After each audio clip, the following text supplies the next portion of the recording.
Hi, my name is Alistair Pereira, and this lesson is for week 2 of Introduction to Music Production at Coursera.org. Here I'll be demonstrating important editing tasks in a DAW, which include trim, grid, separate, merge, color, zoom, crossfade, marker, name, and cycle. So now I got two audio clips over here, which I'll be focusing my demonstrations on, and let's focus on trim. Now, if I wanted to cut off a small portion of the first clip at the end, let's say I wanted to move between 37 and 38, okay, I'd do that. But now I noticed that that it's kind of locked on. The trimming function is just locked. So this is where the grid comes in place, and I want to turn it off. So I turn it off and move to a different function, and I'll be able to place it accordingly. So after grid and trim, we have separate.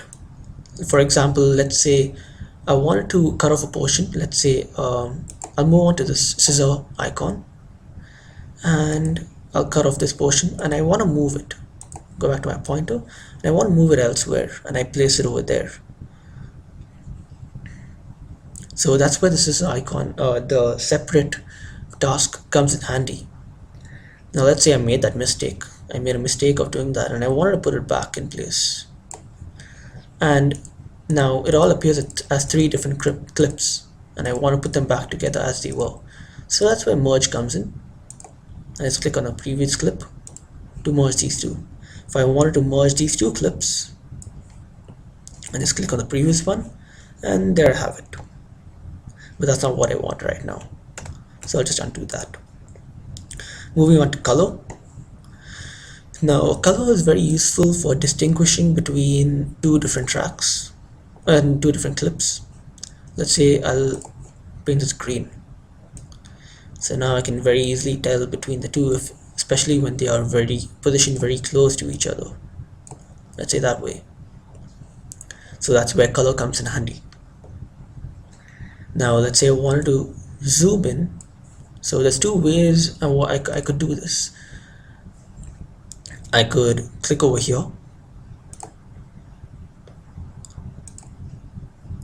and I could zoom in all the way, or just a moment, or I could double click on the clip, and I can zoom in from here. Let's say I wanted it over here,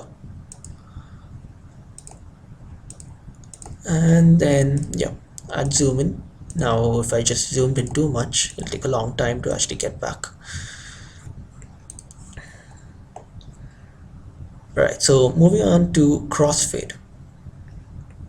Now crossfade is pretty useful when you kind of cause two clips to overlap each other.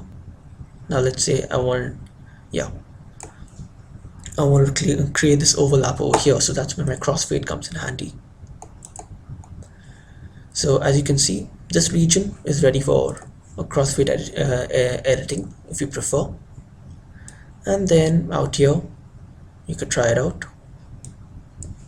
So and so. And depending on where you position that point, that influences your fading. You're fading in and fading out. Then moving on to markers. Now let's say I wanted to mark the beginning of the crossfade before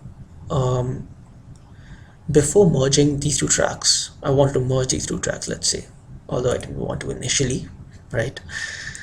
So I'd create a marker track, and using this marker track, I'd mark the position over here, and I'd create a marker. And then if I want to name my marker, let's say marker 1. That's how it goes. Then let's say I merge these two. Now I want to name my audio. So the default is given as audio 1. I change that to new audio.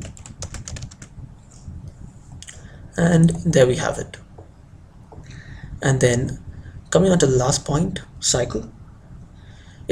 Cycle is useful when you want to repeat a portion of this a particular piece. Let's say, okay, I want to repeat this area from 1 to 3. So I play it. Sorry.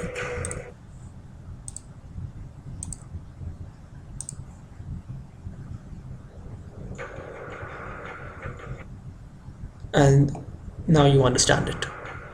So that sums it up about what I had to say about all these different tasks.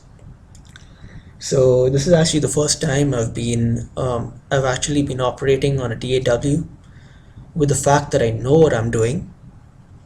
So like, do try to go a little easy on me, but I'm still open to any sort of criticism,